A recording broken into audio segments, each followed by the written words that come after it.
দিল্লি থেকে আরজি করের নির্যাতিতা মৃতা তরুণী চিকিৎসকের পরিবারের সঙ্গে টেলিফোনে কথা বলেছিলেন।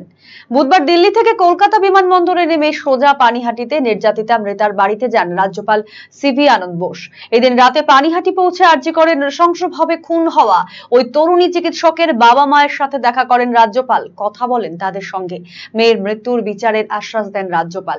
বেশ কিছুক্ষণ কাটিয়ে বাড়ি থেকে বেরিয়ে যাওয়ার সময় রাজ্যপাল বলেন, আমি দিল্লি থেকে ফিরেছি, নির্যাতিতার পরিবারের সঙ্গে কথা বলেছি। খুব নির্মম ঘটনা, আমি ওদের মনের ভাব বুঝতে পারছি। আমি এখান থেকে গিয়ে মুখ্যমন্ত্রী মমতা বন্দ্যোপাধ্যায়কে এই বিষয়ে চিঠি লিখব। I came here straight from Delhi, straight from the airport, to meet the parents, to understand their sentiments.